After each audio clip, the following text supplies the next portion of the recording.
Collins, working at Kyoto University, here to our speaker of this Kyoto-U series of lectures. So this is Charles Bordenave, CNRS Aix-Marseille University. And so his lectures are going to be about the spectrum of random graphs. Let me just make a few announcements. So first of all, we confirming the hour. So the first lecture is today for 2 hours, then tomorrow Tuesday, and Thursday, Friday, each time the same hour, and then next week on Monday. So in other words, there is no lecture Wednesday. So that's it, and I think I can yield the stage to Charles. So please, Professor Bordenave. Thank you, Professor Collins. I'm very happy to give this 10 hours course in Kyoto. During the course, we see random graphs and be especially interested by their spectral properties. Before we start, so I would like to encourage you to ask questions and stop me if something is not clear. I should say about references, you will see on my webpage in the teaching part, I have some lecture notes which are called, I think, Spectrum of Random Graphs, where the first part of this talk, of this course, will be very much inspired. For the second part, I will give you other references, and I will try to drop some references as we go. For the students who need credits, the simplest for you is to contact me, and I will give you some exercise to do, which will be mostly like complete a proof of a theorem that I didn't, where I only sketch a proof or something like that. Okay, so let's start. So I will start with some brief introduction. Maybe I can write. If my writing is bad, I mean very bad, I will try to make some efforts. Okay, so what will be what we will study during this course? We'll try to understand the rich connections. Maybe I will try to use a smaller pen. The rich. It's better. The rich connections between a combinatorial structure like a graph and in particular its geometry and the properties of the spectrum of operators that you can define on it. Okay, so the trying to understand connection between the geometry of graphs and their spectrum. Okay, I write spectra, meaning it's a plural, because there are when you have there are many ways to define the spectrum of a graph or any combinatorial structure, and this will be done thanks to local operators, and we will choose one during the first part of the talk. But okay, there are various ways to do that. I should also say that we will focus on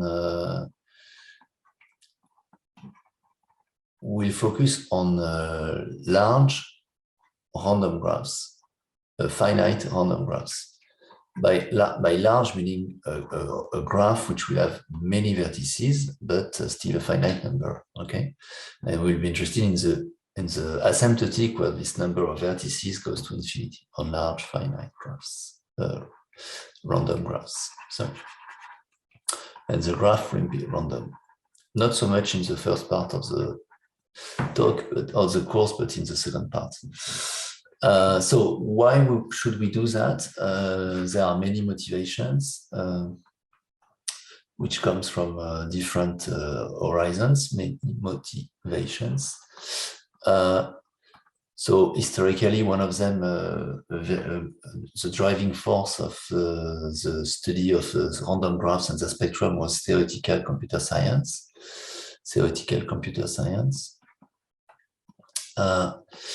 And also some motivations from statistical physics of disordered media. I will try along the course to give you some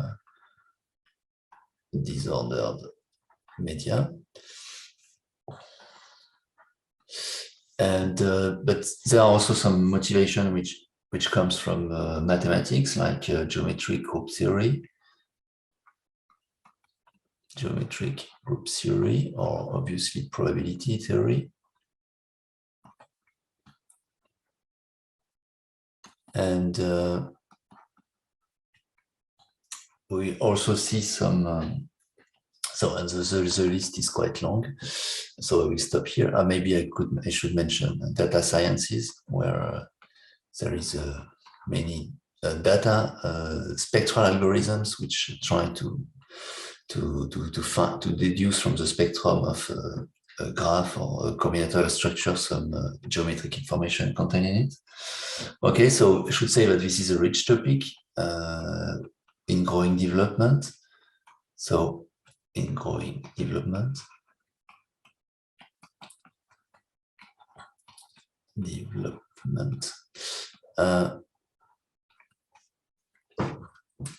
so there we'll see some contributions. The contributions to this topic have been numerous and in various fields of math. So some of them was on the probability theory part. Some of them were coming from operator algebra.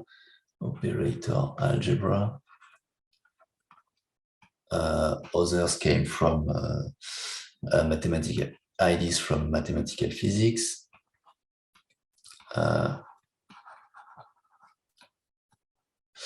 Others came from algebraic topology. And the list is probably even longer than that. Okay, so in 10 hours, what we're trying to do is I will give you only a very subjective snapshot of this field, okay? And the course, so as I already outlined, the course will be divided in two parts.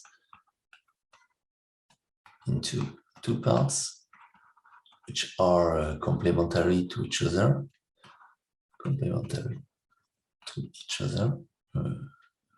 Two complementary parts. Okay, so the first one, maybe the second one, the second part, which will be the last part of this talk, of this course, will be, we will study the edge of the spectrum. What does that mean? So we will define some operators associated to graphs, and we will try to understand the properties of the eigenvalues, of the largest eigenvalues, okay? So these will properties of eigenvalues and eigenvectors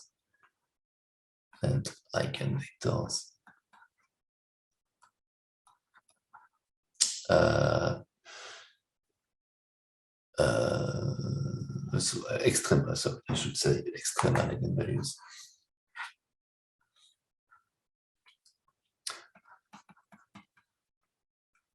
So by extremal, I mean the largest eigenvalues and the corresponding eigenvectors. So this will be the second part, and this is the part which is more relevant to. This is the part which is the most relevant for data science and for computer science. Okay, and also in some sense to also to geometry group theory. And the second part, the first part, which will be the first one, will be the study of what happens at the edge, inside the spectrum. Inside the spectrum, where we will study extremal eigenvalues and eigenvectors far from the edge. far from the edge. Okay, so we will start with that because it's in some sense the good order to consider. And this is especially important for when you see IDs from operator algebra. This is also important from the perspective of statistical physics of disordered media and so on. Okay, and also we'll see one tool from algebraic topology, which is interesting. Okay. So that was this introduction. I should start maybe with, I can continue like that. I should start maybe with some preliminaries about what is a graph. Preliminary. Okay, so I'm trying to fix some notation on graphs. What is a graph?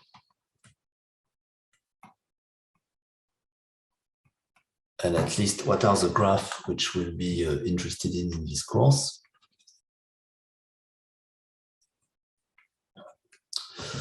Okay, so the first definition, which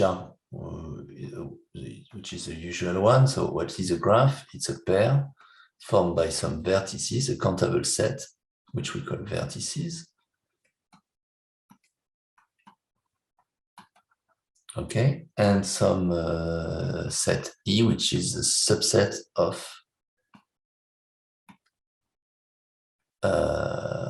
pairs of vertices. I should say that this is unordered pairs. So for example, then you can represent graphically a graph like that. Okay. And maybe this, okay, so you can represent a graph. This is the first definition of a graph. Okay, so the vertex set here is obviously 1, 2, 3, 4, and the edge set is okay, 1, 2, 2, 3, okay, and so on. Okay, so I should, so this is unordered. Okay, so maybe sometimes you want to consider ordered pairs. So then you have a directed graph. Okay, when you have to, you represent it as with arrows. So this definition corresponds to unordered, unoriented, sorry. Unoriented, or also the word undirected is used, simple graph. Okay, so what does this adjective of simple refers to? It is that sometimes you would like, so I will make a picture. So this, maybe we would like, I will make first a picture. We would like something like that to be also a graph. Okay, so why is it not, maybe I will add a third one. Why is it not a graph according to the first definition? It is because you have multiple edges. Okay, meaning that here you have 3 edges from 1 to 2, and you have loops. Here you have a loop at 2. A loop is simply an edge which goes from a vertex to the very same vertex. Okay, so if you want to, allow this to be a graph, then you have to, the proper notion is a notion of multigraph. Okay, where now E is a multiset. Multiset meaning that, contrary to a set, the repetitions are allowed. Okay, repetitions are allowed. And also the repetitions are allowed in terms of the vertices. Okay, so here, in this case, the multiset would be, you will have 1, 2, 1, 2, 3 times. Okay, it's a bit ugly to write, so you never write it, but okay, so usually this is called a multigraph.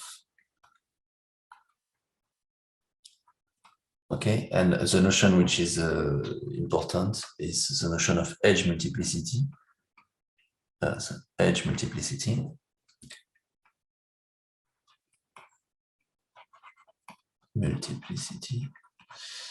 What is that? Is simply the number of so maybe I will just write the multiplicity of the edge 1, 2 is 3. Okay, so this is a number of times the number of copies of 1, 2 in the edge set. Okay, I don't write it, it's okay. So when I will speak about graphs, usually I will allow to be this more general multigraphs, but sometimes, but usually it will be multigraph. So usually when I speak about a graph, I allow multiple edges and loops. Okay, and if I don't allow it, it just means that you have to change a little bit my definition. I think it makes sense. Okay, there is no real difficulty by dealing with multigraphs. And there is also yet a further extension, which are weighted graphs. Weighted graphs. So what is a weighted graph? It's a simple graph.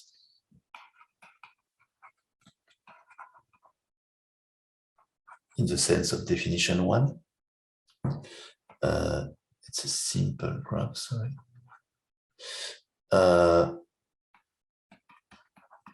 And where you define also, where you have a weight map, W, which goes from edges to some set omega. And you have also a map, you have a weight for edges, and you may also have a weight for vertices. Okay. And a weighted graph is just you put numbers or you put colors. If you think omega as a set of colors, you attach colors to the vertices or the edges. Okay, so multigraph are weighted graphs with integer valued, with integers where you take omega. You can write multigraphs as simple graphs where you put weights which are on integers. Okay, so these are kind of silly definitions, but it's good to have them clear. Another notion which is very important is the degree. The degree of a vertex. So when you have a graph, so I should write x belongs to v. The degree is a vertex. What is that? So I will denote it by tag of x. Maybe sometimes I will write g in option if to make it explicit that it depends on the graph. Okay, so this is a number of adjacent edges.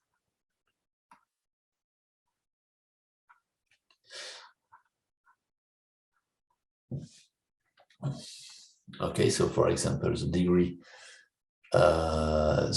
here, the degree of 1 is 3. Okay, so degree, what is the degree of 2? I've done difficulties to write, sorry. The degree of 2, it's 5. Okay, because loops count twice. Okay, so you just count the number of 6, sorry. You just count the number of outgoing edges. Okay, so you have some arcs, and you can count 6 arcs around 2. So the degree of 2 is 6. So loops count twice. Okay, so this was the degree, and so this was the edge multiplicity. Maybe I should put it in yellow also. Okay, so the vertex set is countable. So but in this course we will only speak about locally finite graphs. Okay, a graph is locally finite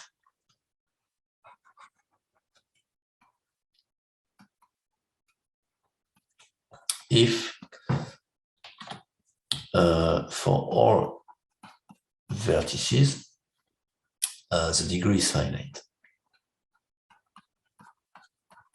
Okay, there is a nice theory of infinite graphs, but they are very, okay, I will not mention that here. And a graph has bounded degree or uniformly bounded degrees, has bounded degrees, if the supremum of all degrees is finite, if the supremum of all x in V of the degree of x is finite. Okay. So the theory which I will present will be for locally finite graphs, but sometimes usually it's much easier to deal with. It's much easier to study. Sorry, I made a mistake. It's easier to deal with bounded graphs. Okay, from technical perspective. Okay, and another notion: a graph is regular. A graph is regular if the degrees are all the same. The graph is, let's say, d-regular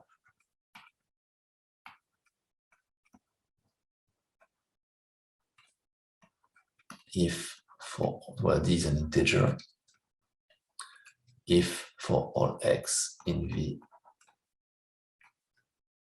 the degree of x, I'm not sure I will manage to continue to write with this. The degree of x is d. Okay, so all degrees are the same. Okay, more definitions. The automorphism group.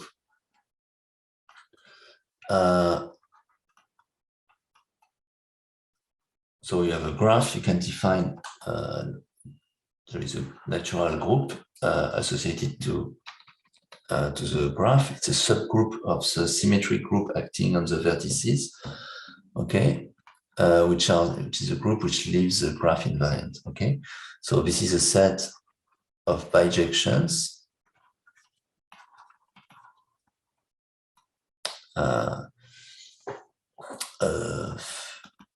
on V, okay, so it's a symmetric, it's a permutation, okay, such that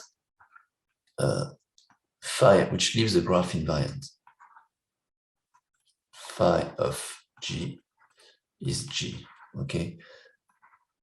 So to define phi of G, you have to see how the bijection acts on vertices, and it's in the obvious way. If you have a vertex UV, its image, you define it as being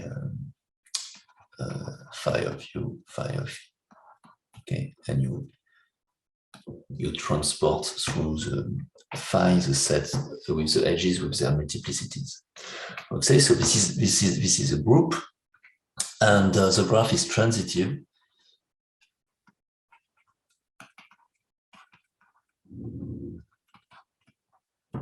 If the automorphism group acts transitively on the vertices, which means that if you take any pair of vertices, you can find an automorphism of the group, of the graph. There exists phi in automorphism of the graph such that which sends phi of x to y. Okay, and it is quasi-transitive. This is also a useful notion. It is quasi-transitive if there are only finitely many orbits. So what does it mean? So if you have finitely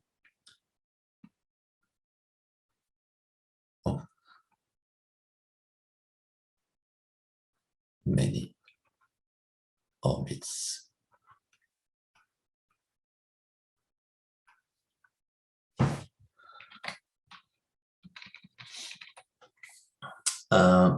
so what does it mean? So you define,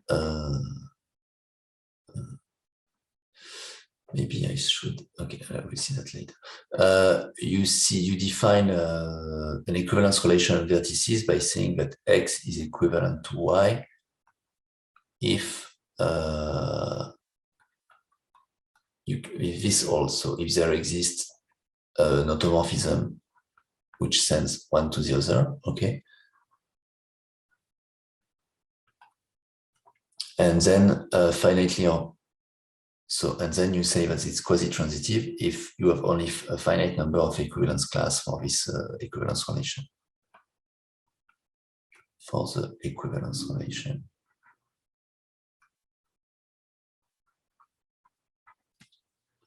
I have more and more difficulties to write on this computer.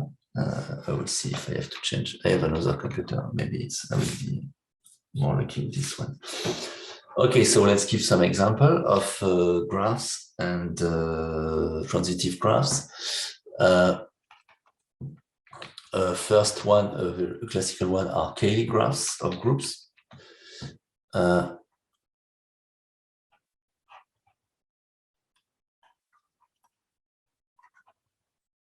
Cayley graphs.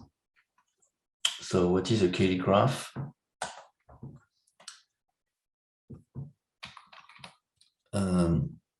You take a countable group, a gamma countable group,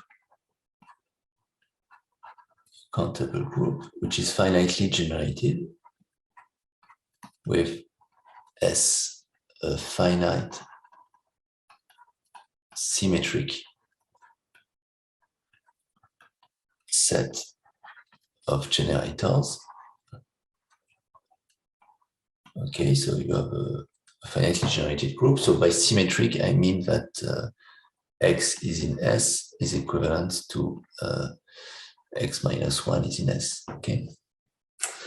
And then when you are in this situation, you can define a graph associated, which is called the Cayley graph of gamma, associated to the generating set S, which is usually denoted by K of gamma and S. Okay, so this is, there are two Cayley graphs, the left and the right. Okay, so usually people focus on the left because for traditional reasons. So the left Cayley graph is defined as follows. So the vertex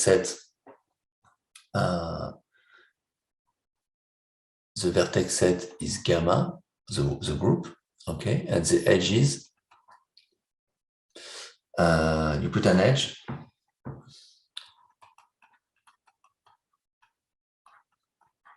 if and only if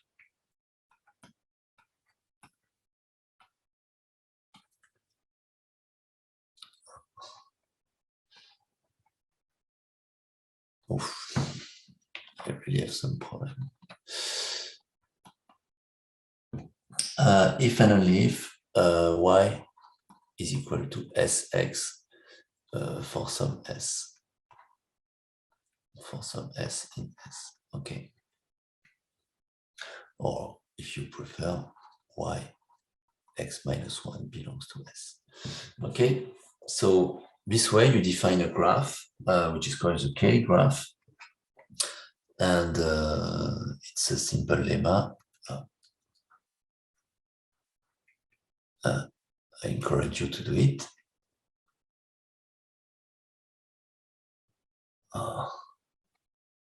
Okay, maybe I'm not sure if I can continue like that. A simple lemma is that the Cayley graph is a transitive graph.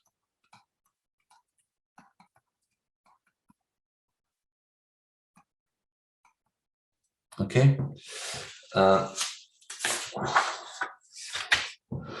Another example of classical graph are percolation graphs.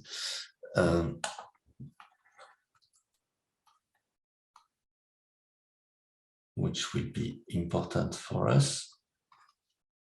So it's a random graph this time. So when you start with a graph, okay.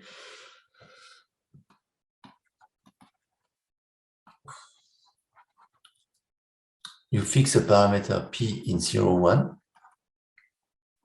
okay, and you define perc of GP, okay, which is at the vertex set V and edges, a set of edge, now a random set, so I write E of omega, okay, where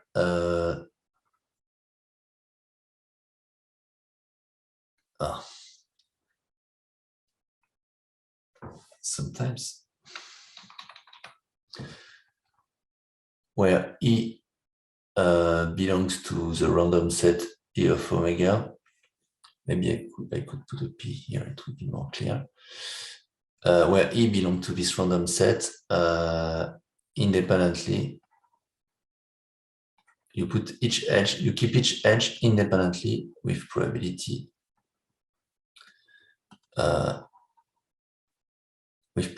P.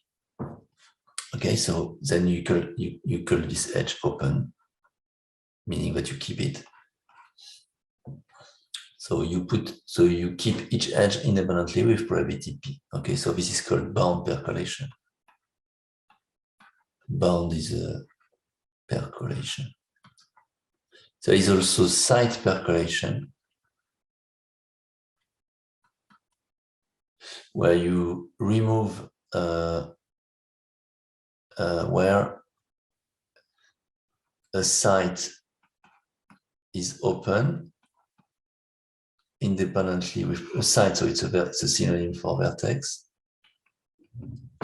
You declare a site open or closed independently with probability P, and then when it is open, when it is closed, you remove all edges adjacent to this vertex. Okay, so you only keep a site is open with probability P and an edge, and E belongs to the if both X adjacent vertices are open. Okay, so this is called site percolation, and the other one, the simpler one, is bound percolation. Okay, so in bound percolation, you keep each edge with probability P independently, and in site percolation, you keep each site vertex with probability P, so the vertex set is always the same vertex set. But then, if your vertex, for keeping an edge, to put an edge in the site percolation, you need both adjacent vertices to be open. Okay, so we will see a much more example later on. Okay. Yes, maybe an important example, if you take G, which is the complete graph with n vertices, okay? So the complete graph is just you put all edges, so we'll define the, you put all edge, I've already, you put all vertices, all possible vertices, okay? All possible edges, and the vertex set is just the first n integers. Okay, so this is called the complete graph. So where was I? Okay, yeah, so I was saying that an example of site percolation, of bound percolation is you take G, which is a complete graph on n vertices. Okay, so the complete graph on n vertices. Okay, and then you just do the percolation, the bound percolation with probability P, and this you obtain a random graph, which is called the Ardeshirley random graph.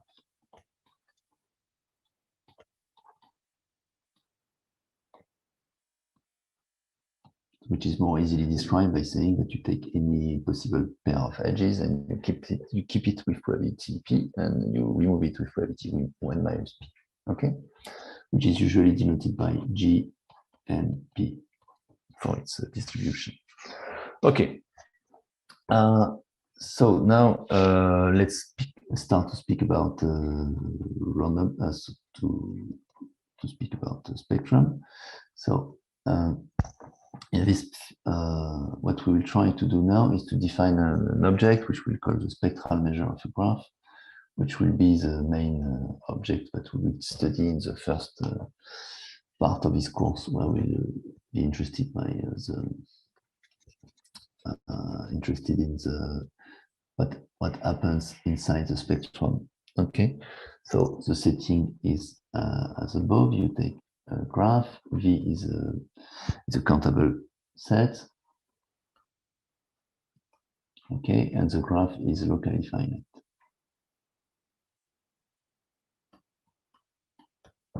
Okay, so all vertices as finite degrees.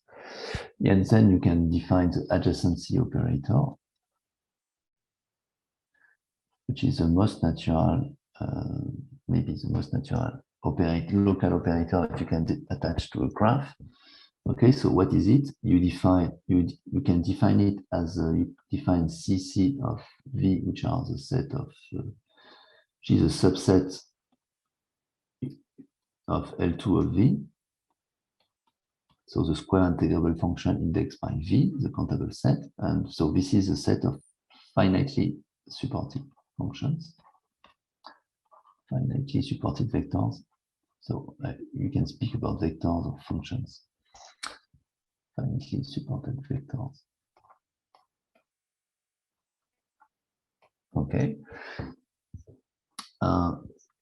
So you define the set of finitely supported vectors, which can be denoted by CC of V, and then the adjacency operators. You can define it as a linear map, as a linear operator, which acts on this finitely supported vectors like that. Define A psi of X in coordinates, which is a set of all, you sum over all edges which are of the form xy of psi of y. Okay, so this defines so this belongs to L2. Okay, so in matrix form,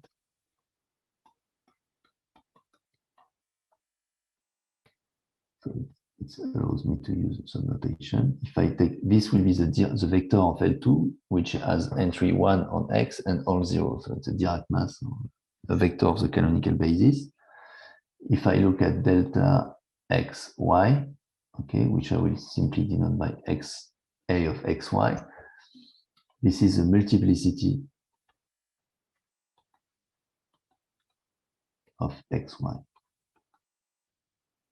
Okay, so if your graph happens to be simple, you put if you see your adjacency, if your graph is finite, and A is simply, you can identify A with its matrix, and it's a matrix whose vertices are indexed by the which is indexed by the vertices of the graph, and you put a 1 if there is an edge between.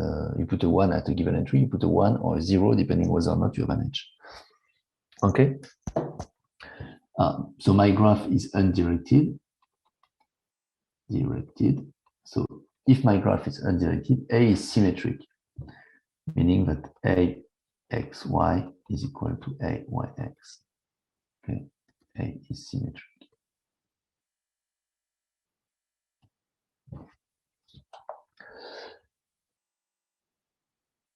So this is the adjacency operator.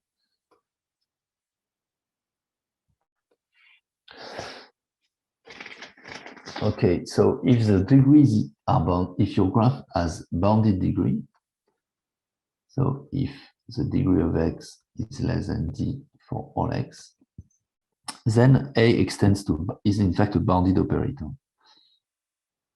Okay, so this is easy to check. You can even bound its norm. If you look at the L, so this is the L2 norm. Okay, squared. What is that? It's a sum of all y of. Maybe I should write E equal to xy of psi y squared, and I should put the sum over x here. Okay. Then you use Cauchy-Schwarz. Okay, so this is less than the sum over x of v. Here you have times the degree of x times the sum of all e, the same term, xy of psi y squared, right? And then you use the fact that you switch the two sums, okay?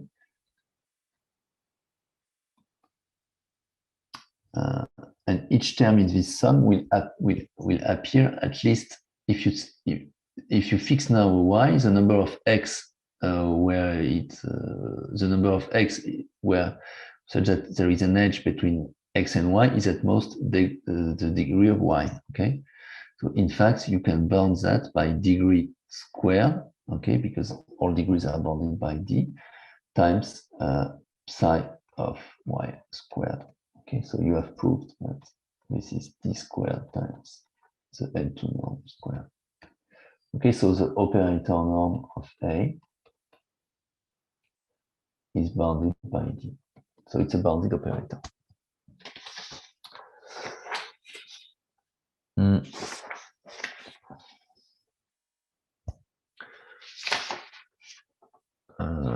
Okay. So the adjacency operator is one of the interesting local operators, but there are others. So there are many other local operators that you can attach to a graph, okay? The most famous one are, for example, you have the Laplacian. The Laplacian L, so the Laplacian. So including, so you have the Laplacian that you can write as d minus a, where d is a where d of psi, so d is simply a d of psi of x. It's a diagonal operator. It's just degree of x times psi of x. Okay, so in matrix form, d is simply the diagonal operator where you put on the diagonal the degrees. Okay, so this is a Laplacian. You have also the what is called the combinatorial Laplacian. Combinatorial Laplacian.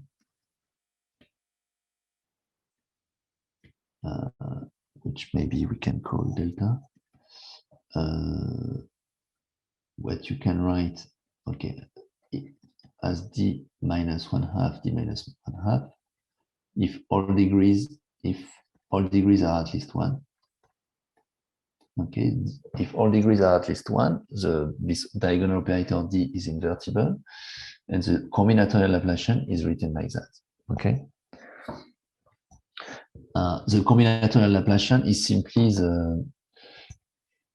simply in disguise the transition kernel of the simple random walk, because the transition kernel of the simple random walk is d minus 1/2. Okay, so which is d minus 1, which is similar to the combinatorial Laplacian. Okay,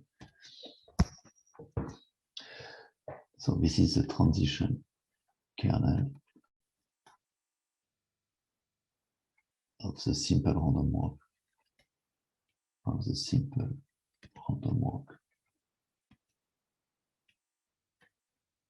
on G. Okay, so which is the process where you are it's a Markov process where you at each time you are the state space is a set of vertices, and at each time you move to uniformly at random among the neighbors of the vertex value.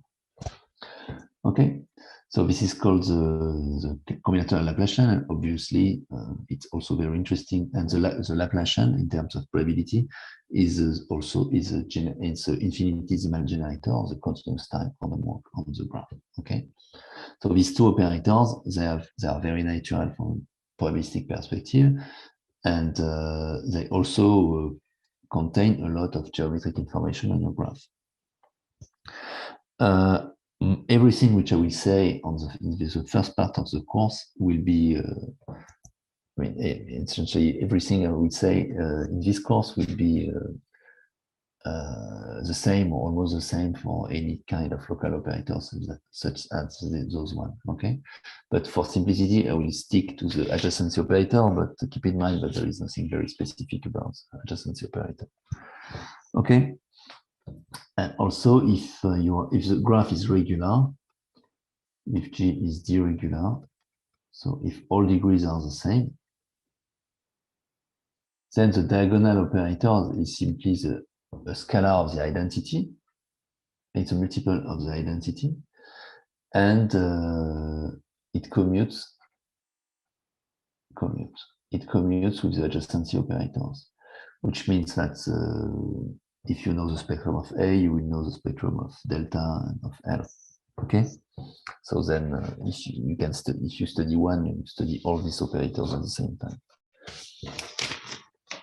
Okay, now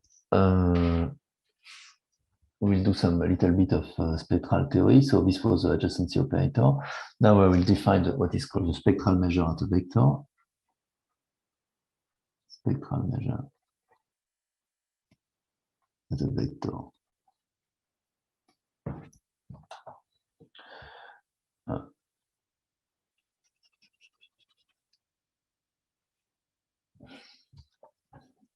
So how does it? So we assume first that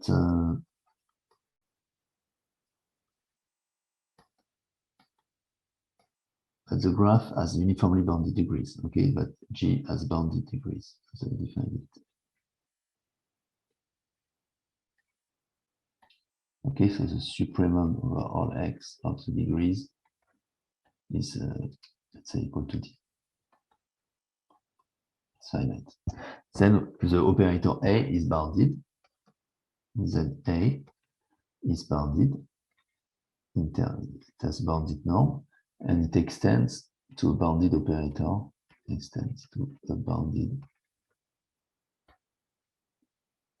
symmetric operator on L2 of V. Okay. So because I define the adjacency operator only on compactly supported function, because it could be that if the degrees are, it could be that your graph is locally finite, but the domain, if the degrees are growing, are not, if the supremum of the degrees is infinite, it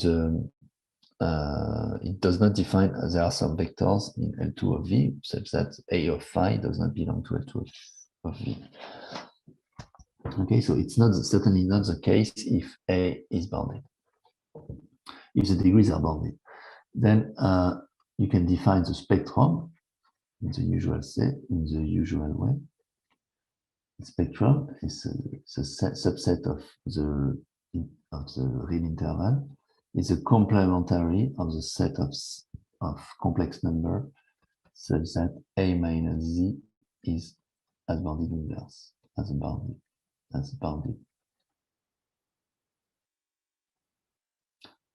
inverse.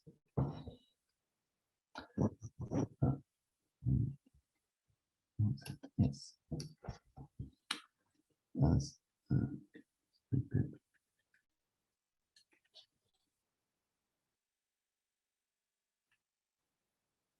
and you take the complementary of that. Okay, so sigma of A in this case will be a subset of minus DD. It's a closed subset, and it's a subset of minus DD if the degrees are bounded. Okay, in general, it's a subset of the real line. Okay, so the spectrum is a kind of it's a crucial but a kind of rustic information on the spectral decomposition of the operator. So you can also define the spectral measure of the vector, so in the following way. So first, I should recall you a theorem by Riesz representation theorem. So there are some extension by Kakutani and Markov, Kakutani. So let's call that representation theorem.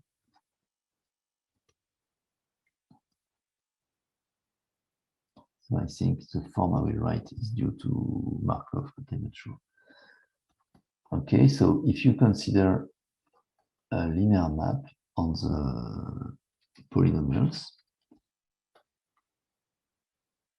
which goes from the polynomial on a real valued polynomial on R. Okay, so if you have such map, which is linear and positive, so positive means what I think you think that it means. It means that if P of X, if your polynomial is positive, okay, then L of P is positive. Okay. So if you have such map, then you can always represent such map as an integral over a measure, a non-negative measure. So then there exists a measure, a non-negative measure,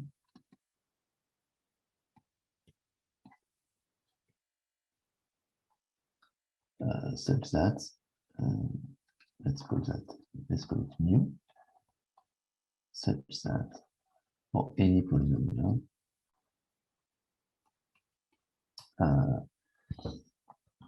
P of X, L of P, sorry, is equal to the integral of P of lambda d mu lambda.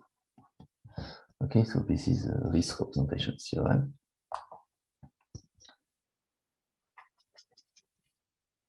Okay, so how does it, why is it relevant to define, why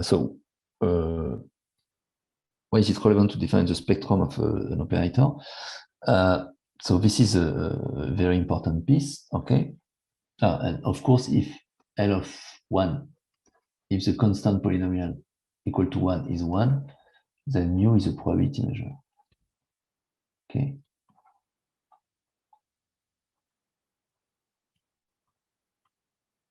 Okay, because if you apply that to P of lambda equal to 1, what you require is that your measure is a probability measure.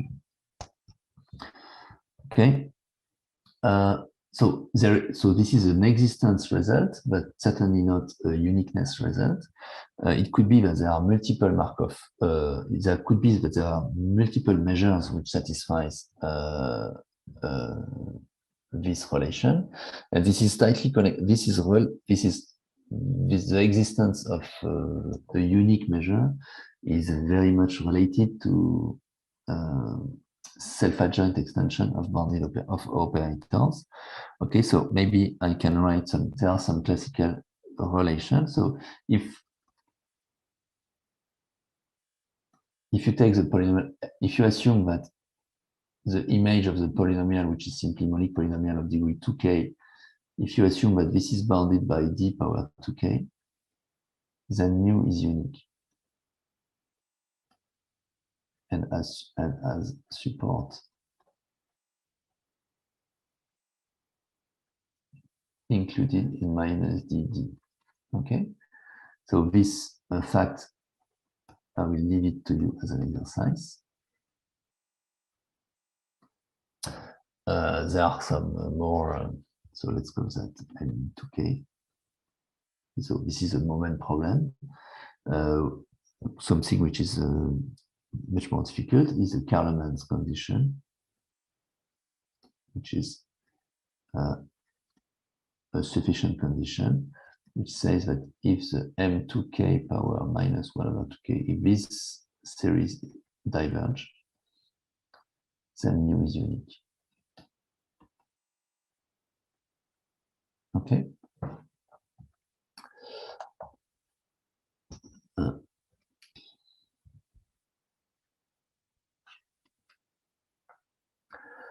Okay, so coming back to our problem in particular, okay, if you take phi a vector in L2 of V, or okay, let's restrict to our compactly supported vectors. Then you define L of pi, which is defined as, for a polynomial, which is defined as P phi scalar product P of A phi. Okay. So this is linear. Is linear and positive. I say positive, but maybe I should say non-negative. Okay, so here it's maybe I should write non-negative. So because in French we don't have the same convention. Okay, non-negative. Non-negative. Okay, is linear and non-negative because if P is a square, saying that P is a positive polynomial means that it is a square of a polynomial Q, then L of P, so which is phi Q square of A phi, okay, using the fact that Q of A will also be symmetric in self-adjoint. This will be equal to QA of phi, QA of phi, which will be the L2 norm squared of phi squared, okay, which is of course non-negative.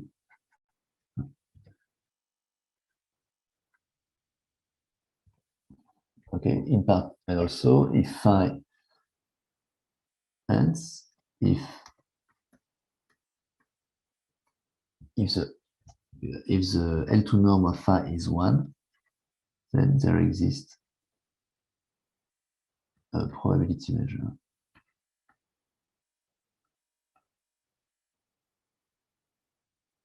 which is called the spectral measure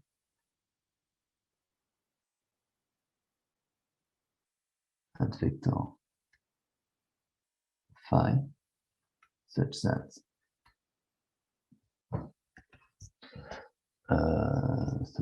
that for any polynomial phi p(a) of phi is equal to the integral of p of lambda.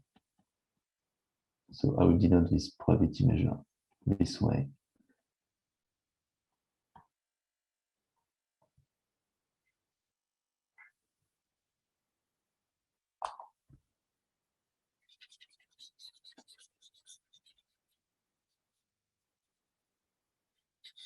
Okay, so this is called the spectral measure at vector phi, and if the norm of A is bounded, if the norm of operator norm of A is bounded, then this measure is unique. Mu g phi, I call that mu g phi is unique. And has support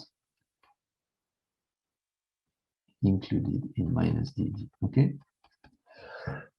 So this spectral measure is, in fact, contains much of the spectral information that we will try to understand on our graphs. Okay.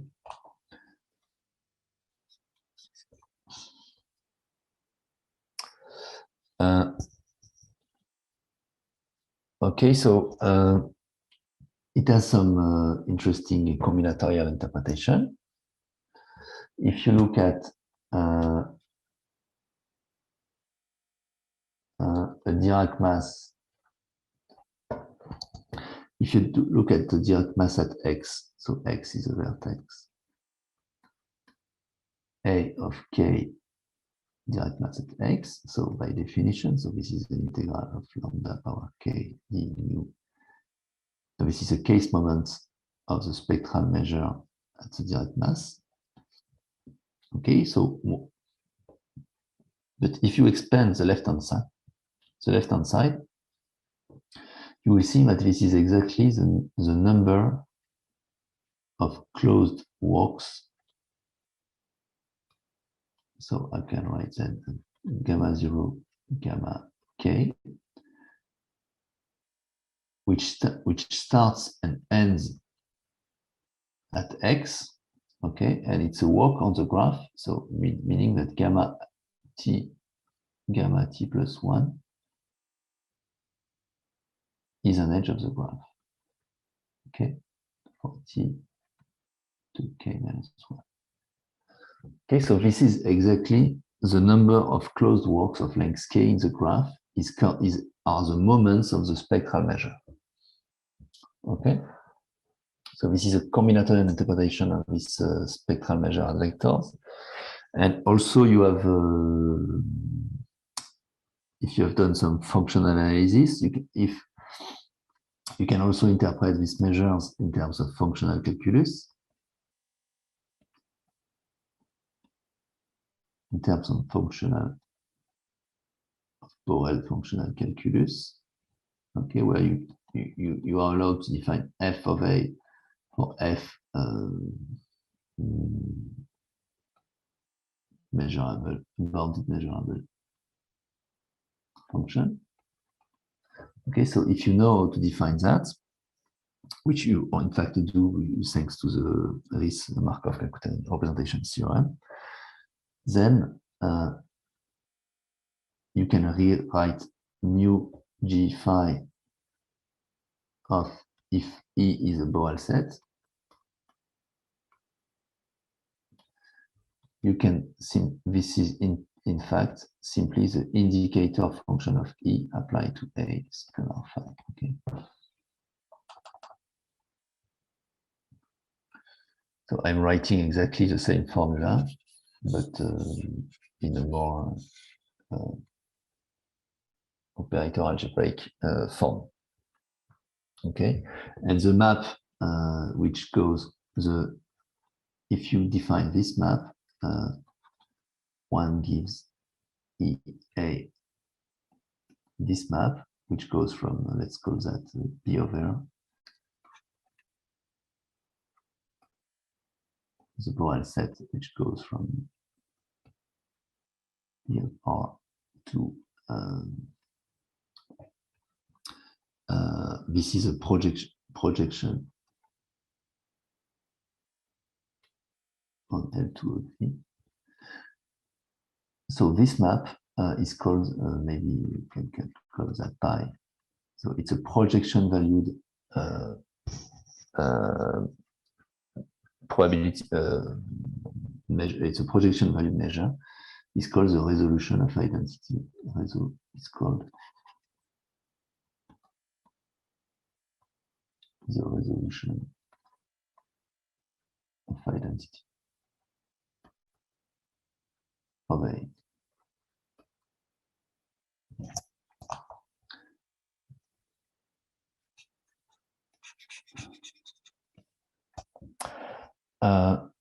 And the way formally you write that lambda is the analog of the spectral theorem that you know for matrices. You can write that the fact that Hermitian matrices can be diagonalized in an orthonormal, diagonal in an orthonormal basis.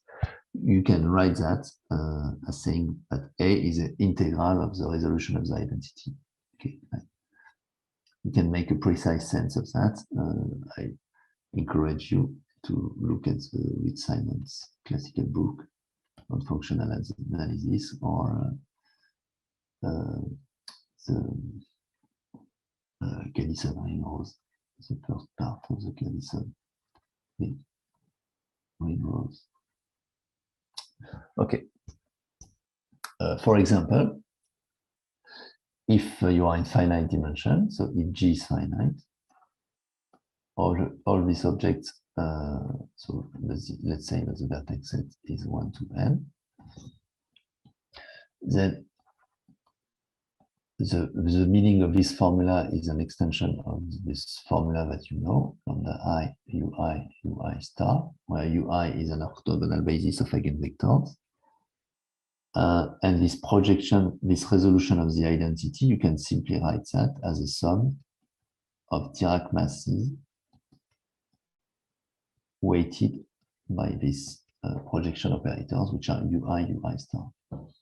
Okay, and our spectral measure at a vector mu phi g is the sum of y2 and of the Dirac mass at lambda I times mu I scalar phi squared. Okay, so I use the same notation for the Dirac mass and for the vector, which only one on the. I use the same Dirac mass, but I hope that it's not confusing for you.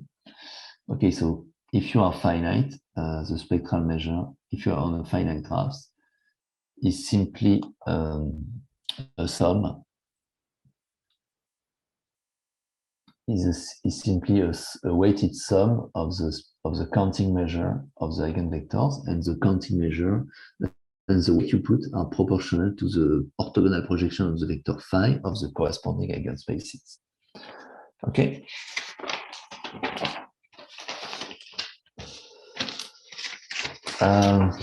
So this was a kind of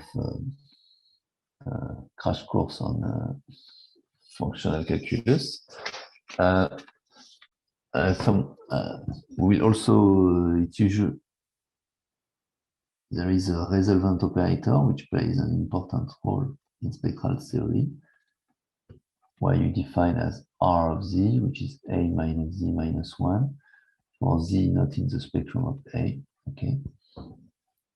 And thanks to this representation theorem, if you take the diagonal term of the resolvent, when you take the scalar product with respect to phi, this is simply the integral of mu phi lambda, the spectral measure, lambda minus Z, okay? Which is a Cauchy-Stieltjes transform. So this transform is called the Cauchy-Stieltjes transform of the measure mu G phi. Okay, so this was for in the bounded case. What happens when the operator is not bounded?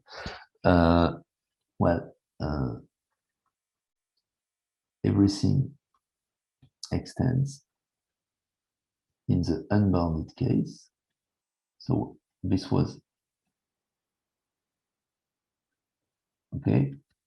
By that I mean when the degrees, the supremum of the degrees is infinite.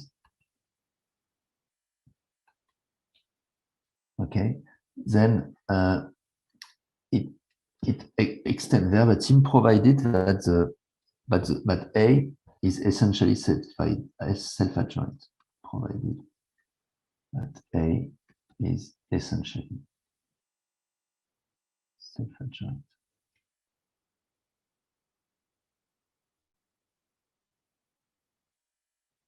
So what does it mean? It means that its closure is equal to its is it adjoint. Okay, so its closure is the smallest closed extension of the operator. So it is defined on a subset now of L2 of V, and if this closure is self-adjoint, meaning that its Hilbert space adjoint is equal to itself, then the operator is essentially self-adjoint, and then everything I mentioned is properly defined for all phi, for all vector phi which are in this domain, okay, which contains our finitely supported functions. Okay, so I don't want to insist too much on essential self-adjointness, but there are some examples there are known examples of graphs which are locally finite, but yet they are not essentially self-adjoint. So meaning the adjacency operator is not essentially self-adjoint. I should mention that for the Laplacian, for L is essentially self-adjoint. The Laplacian operator is essentially self-adjoint. In any case, if G is locally finite. So the Laplacian operator is simpler in this perspective than the adjacency operator. But the assumption that your graph is locally finite is sufficient to guarantee that it is essentially self-adjoint. For the adjacency operator, it is not the case. Okay, so there is something else to add. Okay, we will see some, but this will not be a major issue in this course. So, okay, I have 15 minutes left. Okay, next time. Okay, so this was a kind of definitions. Yes. So next time we will try to study more precisely these spectral measure vectors. We will study them through examples, and okay, and then I will introduce the Benjamini-Schramm topology, which will be a very central piece of this course. Okay, so I think it's a good time if you have questions to ask. We have not seen much yet, but do not hesitate to ask me if you have any question on this part of the course. Sorry, I still have 45 minutes. Okay, but sorry, I was confused about the time. I still have half an hour, right? Benoît? Yes, you have until yeah, okay. 6:30. Okay, sorry, I was confused about the time. Sorry. Which okay, is, I continue. But if you have questions,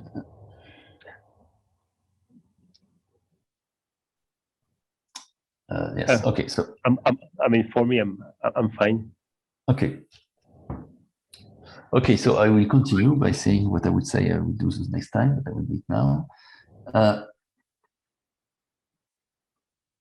So now I will mostly for background.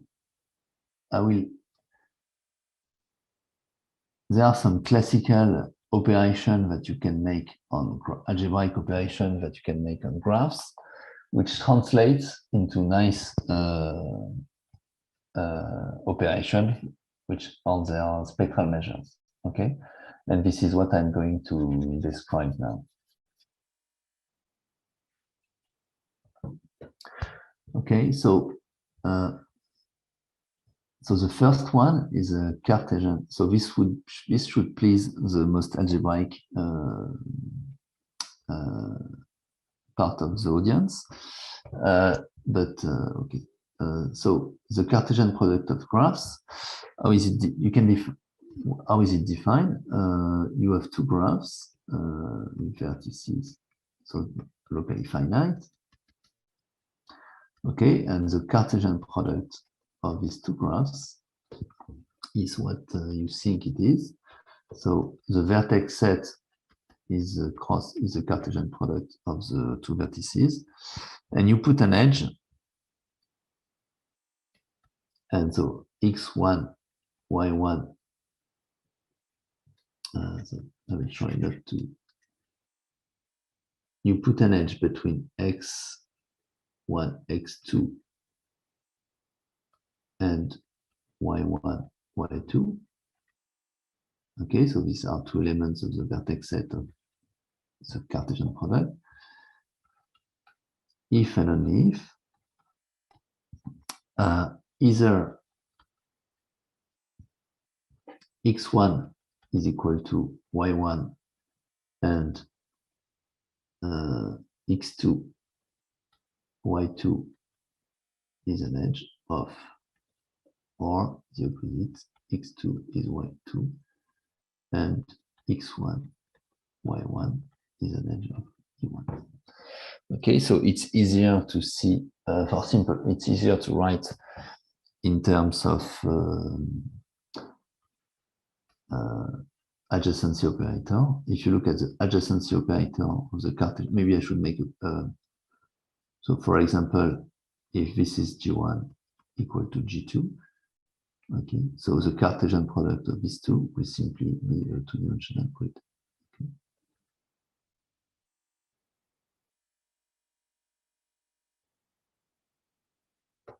So this is G1.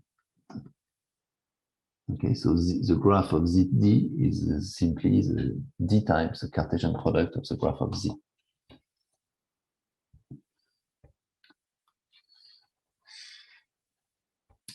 So in terms of adjacency operator, the adjacency operator of the Cartesian product, you can write it as the adjacency operator on G1 tensor product with the identity on V2 plus the adjacency, the identity on V1 tensor product, the adjacency on G2.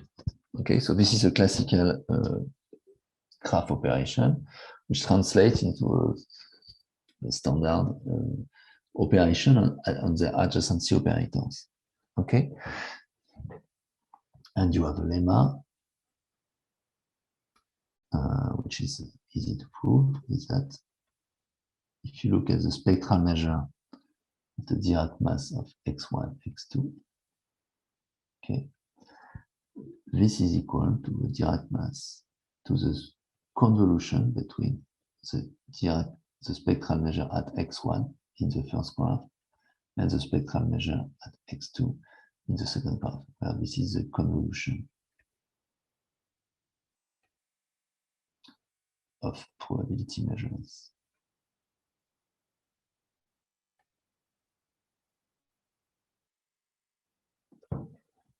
Okay, maybe, okay, I will just write a very short proof. So just to be sure that everybody is familiar, so this will allow us to see again the main definition.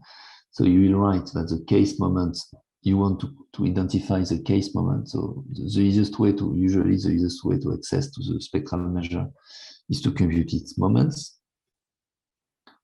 Okay, so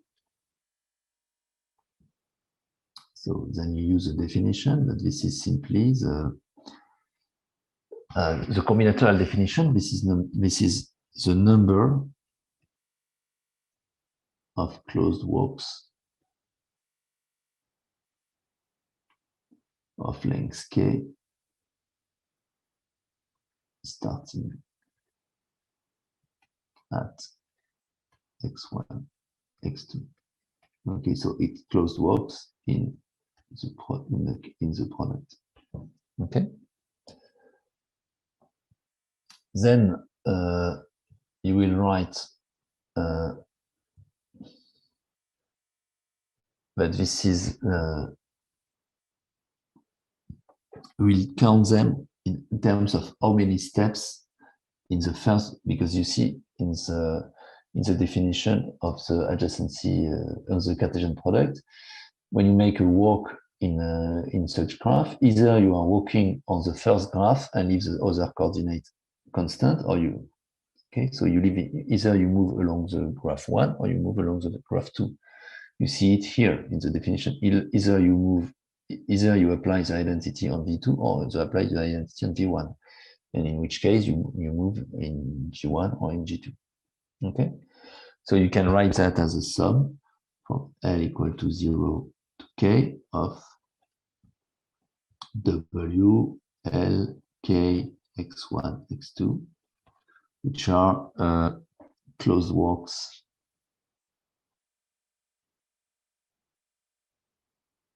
with L steps in G1 and K minus L steps in G2. Okay. So these are closed walks in the graphs G1 cross product G2. Okay, so let's call all the set of walks as being G1, G2 of length K of X1, X2. Okay, now you can realize quite easily that if you have, okay, maybe first I will write the formula, then I will comment. If you have an element, if you have a walk on the product graphs which takes L steps in G1, I claim that the number of such walks is L choose K times the number of walks of length L in the first graph times the number of walks of length K minus L in the second graph. Okay, starting at E1, X1. Okay, so the reason is that once if you have a walk in G1 cross G2 of length K, which makes L steps in G1, you can associate it to it in a unique way. One pass in G1, one pass in G2. Okay, and then you have to decide the L choose K is all the possibilities for the times at which you actually move on G1 and the times at which you actually move on G2.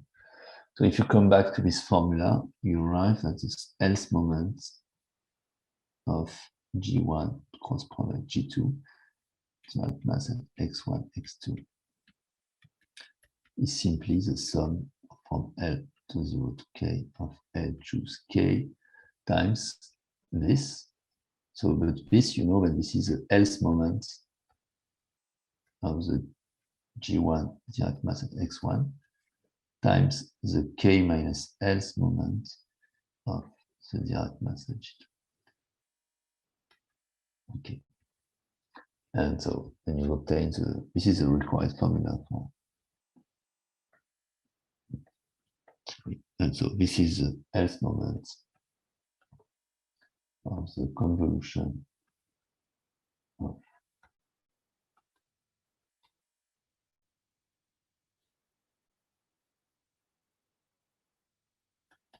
okay, so this corresponds to the else moment of the convolution of the two spectral measures.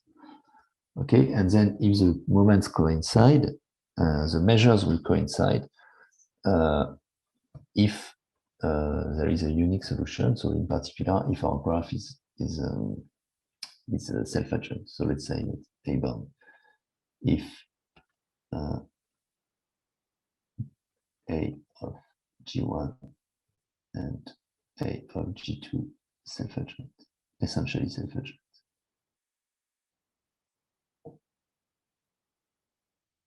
For example, bounded. Okay. Okay, so another classical operation is the tensor products. The tensor product of graphs.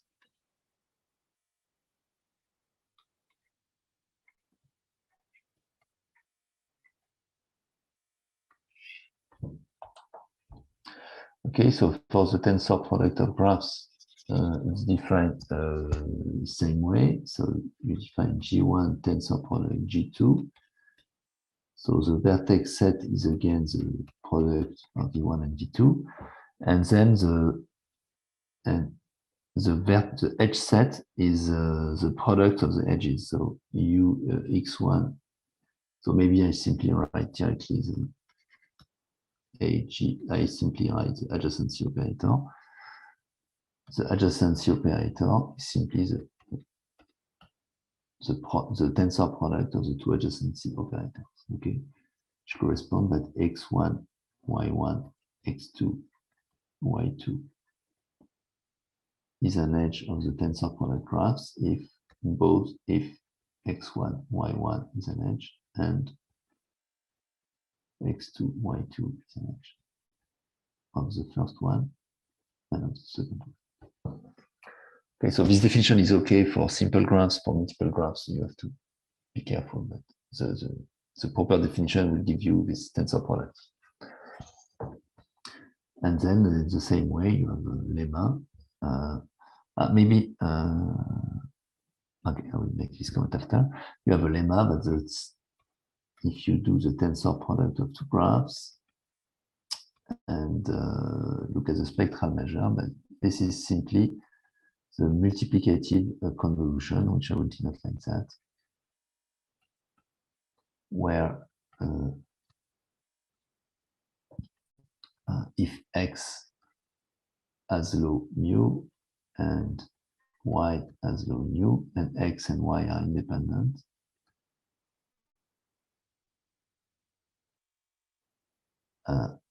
mu dot mu is a law of the product. Okay, so this is the same proof. It's in fact easier.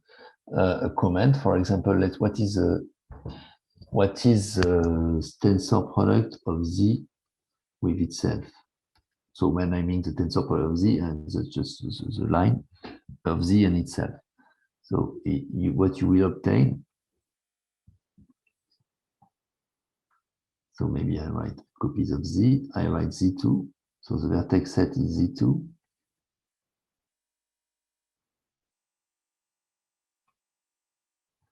Okay, now let's see, change color. Here, you have a vertex. Okay, so in the tensor product, it will be this vertex will be connected to this guy because this edge, this in both sense. So this is an edge of the tensor product. Okay, and for the same reason, so it will be this one, this one, this one. Okay, and so what you see if you repeat this construction is the tensor product of Z with itself will give you two copies of Z2. Okay, because you have one, but if you look at vertices whose sum of coordinates is odd now, you will obtain another copy of Z2.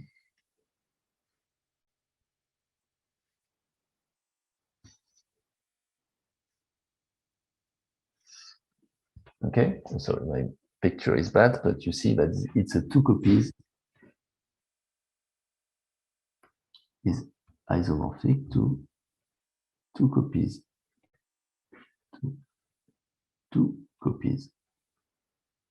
of Z squared.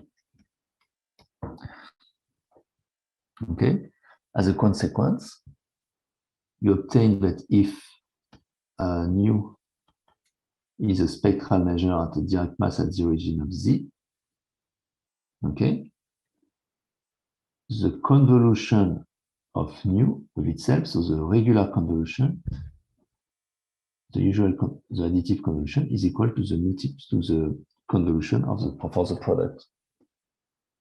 Okay, and it's an exercise. So star implies that nu is the arc-sine distribution. So for those who need credits, if you send me a solution of this exercise, I will be happy to give you the credit. So the nu is the arc-sine distribution. So I have somewhere the density of the arc-sine. I think it's 1/pi dx, which is indicator of module x less than 2 of 1/pi 4 minus x squared dx. Okay. So without making any computation, we could compute the spectral measure of the integer on the integer line is arc-sine distribution. Okay. There are many other algebraic operations. Okay, I shouldn't spend too much time on that because it's a bit side of the talk, but I mentioned there is, for example, the free product of graphs.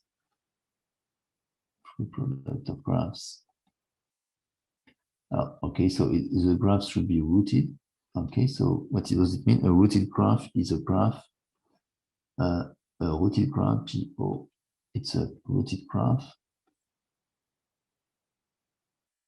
So it's a definition. It's a connected graph is a connected. I never mentioned what is a connection. Connected is a connected graph. Connected meaning that there is a path between any pairs of vertices in the graph is a connected graph with a distinguished vertex.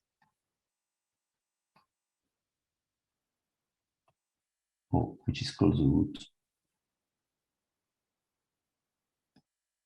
Okay, so it's a pointed graph if you want. It's a graph where you point which has an origin. Okay, which you call the root.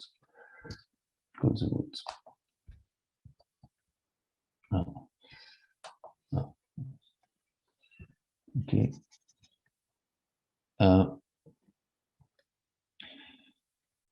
So when you have two rooted graphs, you can define their free product. So I will make a picture because if you can look in my notes if you want a formal definition. So let's say that this is my first graph and this is the root. Okay, so this is O1, and let's make not a too complicated one, and this is G2, O2. Okay, how do you define the free product? G1, O1, free product, G2, O2.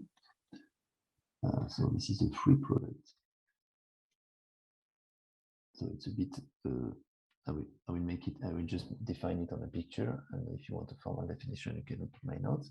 What does it mean in words is that you glue at each vertex of, let's say, G1, you glue a copy of G2 and vice versa. At each copy of G2, you glue a copy of G1. Okay, so let's try to picture it.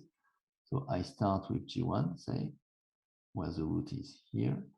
And now maybe I will change color. Now I glue a copy of G2 at each vertex. So this is the root of G2. Okay, so I've glued a copy of G2 at each vertex of G1, and then I repeat this procedure. Now at each vertex of G2, I repeat, I glue a new copy if it's not already present. And so I type something like that. No.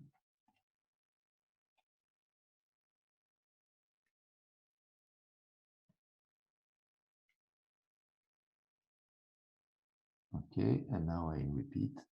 So probably now you understood.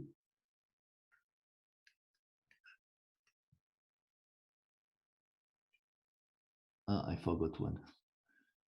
I forgot that one in the previous round.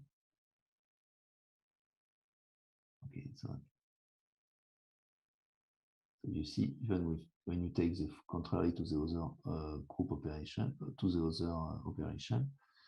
even when you start with finite graphs, it's quite clear that you end up with infinite graph. Okay. So this is the beginning of the free product. And what you obtain is that you have a lemma. There is an algebraic operation on measures, which is called the free convolution.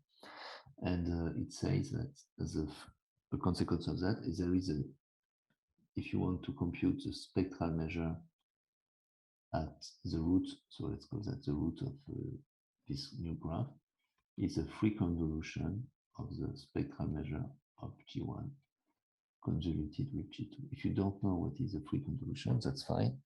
I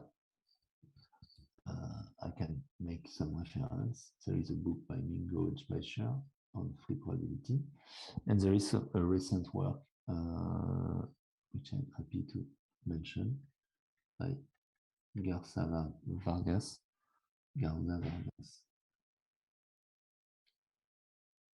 and Kulkarni. So it's an archive in 2021, where they present a related graphical construction and explain how you compute spectral measures. Okay, and if you like groups, if you consider the free group, if gamma 1 and gamma 2 are groups, if gamma 1 and gamma 2 are finitely generated groups,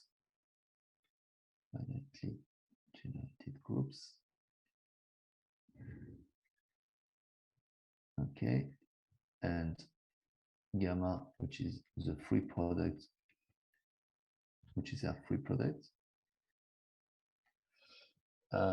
then the Cayley graph of okay, Si is a generating set, which is symmetric. In the case where Gi is a Cayley graph of gamma I with Si, then the free product the free product, so let's call OI the unit of each group. If you look at this free product of groups, this will correspond to the Cayley graph of the free product of the two groups with generating set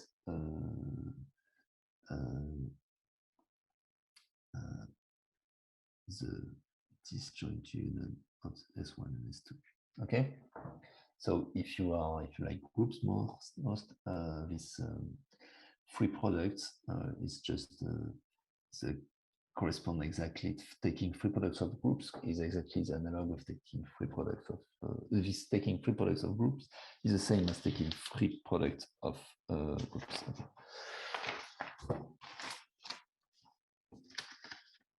Okay, now we would like to make some. So for finite graphs, we'll make some more precise, explicit computation. So. Okay, so now I want to, we will make some computation, and but before that,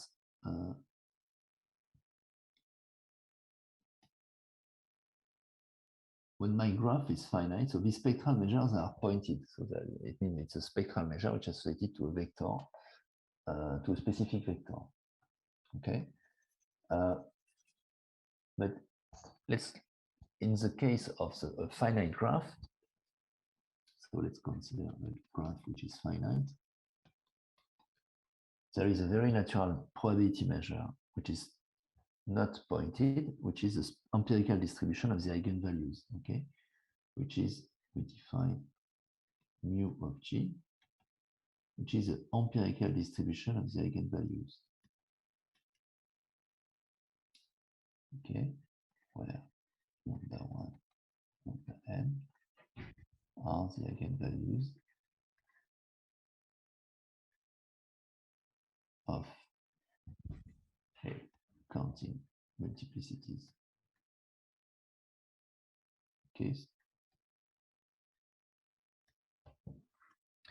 Okay, so this spectral measure, which is usually called the spectral measure, which also called the empirical distribution of eigenvalues.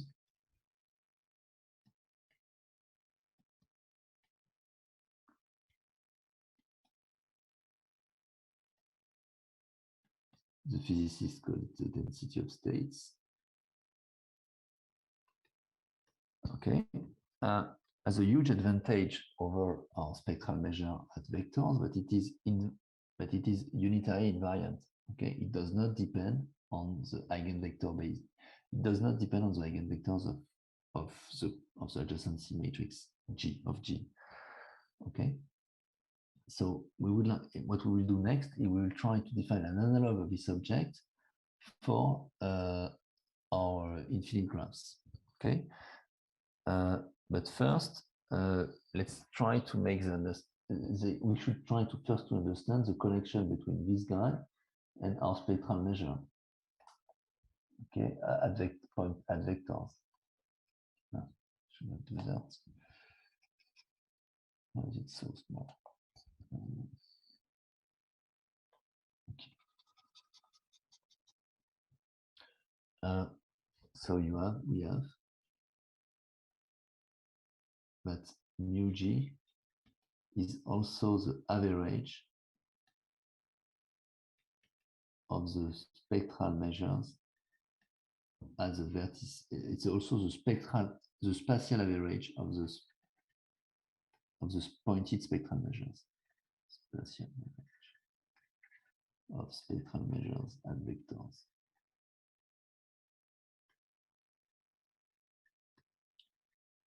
Okay, so sometimes I will call it so this I call it the spectral measure, but sometimes I will call it the average spectral measure to make the difference with the spectral measure and vectors.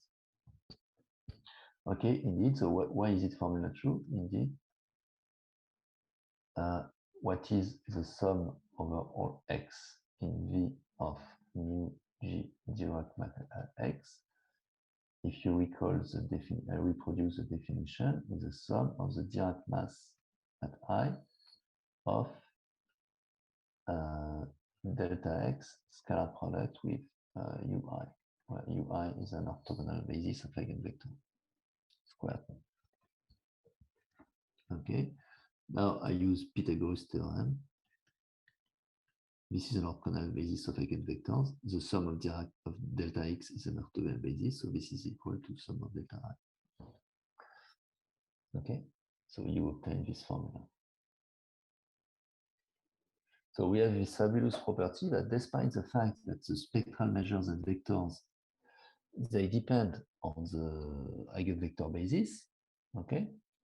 So they contain information on the eigenvalues and on the eigenvectors. When you take the spatial average, you washed out completely the eigenvectors and you only keep information on eigenvalues. Okay. We can make some explicit computation of, for example, just to have some concrete example. If you have the cycle of length n, let's call that Cn, with your n vertices. Okay, so you can write this adjacency matrix. What is the eigenvalues of that? You can write A as S plus S star, where S is this matrix. Okay, it's a permutation matrix.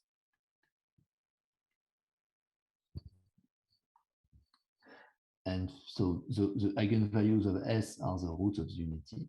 So the lambda I of S are the, maybe I can index them by K, are the EI 2 pi K over N. Okay. These are the eigenvalues of S. So hence, the eigenvalues of A, since S and N star, they commute. Because it's equal to the identity. The eigenvalues of A are the combination of the eigenvalues of S and S star. So the eigenvalue of S star is just the conjugate of the eigenvalues of S. So the eigenvalues of K of A are the real part, are the 2 cosine of 2 pi K over N.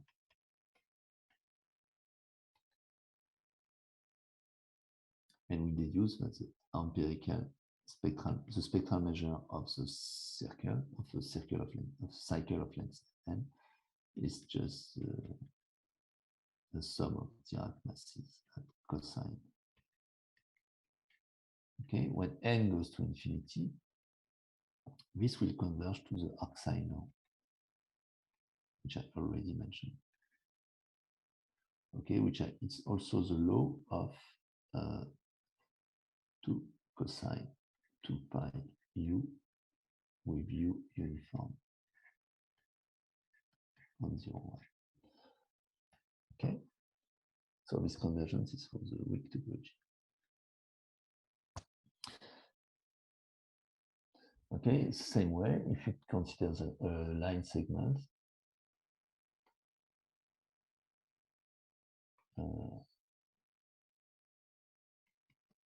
if you consider the line segment of length n, the eigenvalues, it's an exercise. The eigenvalues are the 2 cosine of 2 pi k plus, sorry, I have to look, it's k over n plus 1, I think.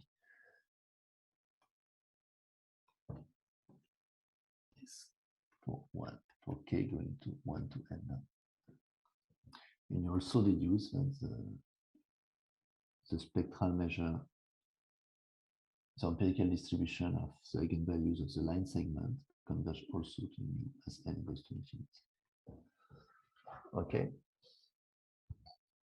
So due to that, you know how to make what are the eigenvalues of take a torus, a d-dimensional torus, a discrete d-dimensional torus. Its eigenvalues are just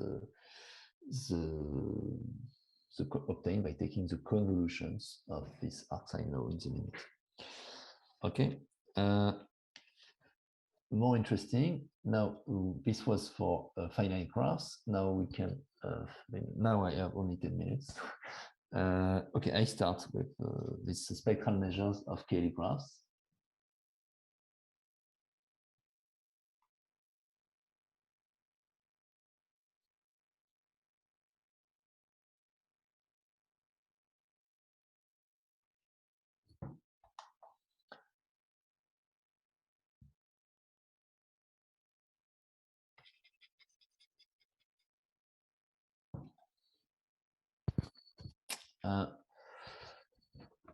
Okay, so we defined already what was our Cayley graph. So we have our gamma countable finitely generated group, S finite generating set, a symmetric finite generating set. Okay, so you can write in this case the adjacency operator. So and let's say G is a Cayley graph of gamma associated to the generating set S. Okay, then the adjacency operator, you can write it in terms of the regular representation of the group as a sum, the adjacency operator. So it's an operator which acts as we call it on L2 of gamma. It's a bounded operator on L2 of gamma. And you can write it as a sum of the lambda G, where the lambda is the left regular lambda G. It's a left regular representation. Okay, which is simply the multiplication operator.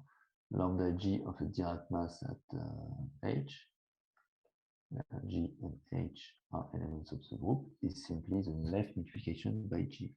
So it's Dirac mass at GH.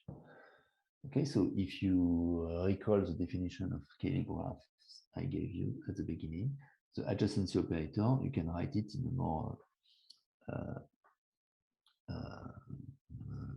different way as a sum of the lambda of G. Okay, and as such, it's now apparent that A is an example of belongs to the group algebra, is an element of the group algebra. Okay, I should say left group algebra. The left group algebra, which is generated by, which is an algebra that you generated by the lambda of G, with G in increment. Okay, and this group algebra generates this group algebra.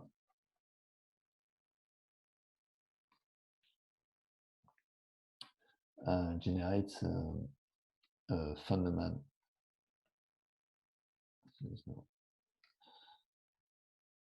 A fundamental algebra, which is called the fundamental group algebra, which I will given by M. Okay, and we have a tracial state on M, which is called, which we given by tau, where T. So if you are not familiar with fundamental algebra, let's just say that this is a completion of the group algebra. It allows, okay, let's focus just on the group algebra. This trace is also a trace for this group algebra. So if you have an element of the group algebra, let's call it tau, tau of T is defined as a Dirac mass at O. Let's call O the unit of the group, or unit of gamma. T Dirac mass at O. Okay, and with this formula, so it's a tracial state. It's a tracial state, meaning that tau of so it's a linear map. It satisfies that tau of T bar of T star is tau of T bar. It satisfies also that tau of T star is non-negative, and equality equals 0 if and only if T is 0. And it's tracial, meaning that T of A B is T of BA, and it's normal also, meaning that if you have an increasing net, if T alpha is an increasing net to which converges to T tau, which is its largest element, converges to tau. So normal just means that you can make sense of it satisfies the monotone convergence theorem. Okay, so and you can write in terms of this your spectral. You can define the spectral measure of the group of the graph G. Okay, which you can define it as since your graph is transitive, this measure, this spectral measure for any group element, since it's transitive, I recall you that the moments of this measure are just the closed works on the group starting from X. But since your graph is transitive, this spectral measure does not depend on the choice of X. Okay, so this measure does not depend on the choice of X, and you call that the spectral measure. Okay, this is also called in this context the Planck-Schramm measure.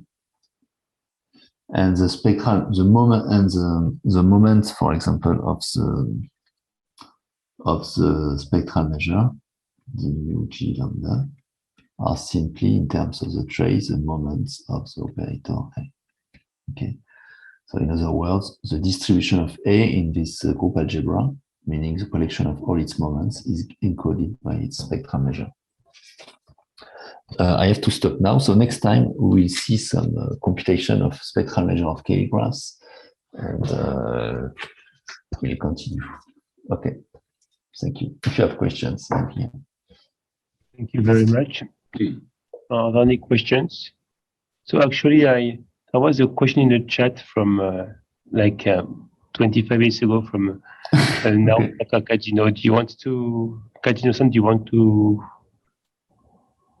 Well, so it's just to confirm the definition of the tensor product of graphs. So in a few pages ago, there was So the definition of the edge is written in the middle, right? And I guess it's not very correct. I said when I was thinking, it's for simple graph. For simple graphs, so you will put an edge if and only if the two edges are present. No, I mean, here, you are writing, X. So here I guess the X1 is in the first component and Y1 is in the second component, right? Yes. And then, X1, Y1 belonging to E1 doesn't make sense. Okay. Maybe, okay. Now I understand. Okay, thank you. Okay, sorry. Okay, it's just that X1, X2, Y1, Y2. Okay, thank you. Yeah. Thank you. Yeah, now it makes sense. Thanks. I mean, you have to keep in mind it's just tensor. In terms of adjacency operator, it's just product, tensor product. Okay, thank you very much. Thank you. Any other questions or comments? So I suppose that the students who need credit understood that they should email to Professor Bordenave. So can we just catch your email on do you want maybe tomorrow you can just put it on the chat or type it here. It's even better. Sure. Okay. And can I share my slides somewhere? Or? You could, if you want, we can organize that. We can figure out a way to share them if you want to send them to me. Okay, great. Okay. So see you tomorrow. So then that's it for today. Thank you and see you tomorrow at the same time. Bye-bye. Bye.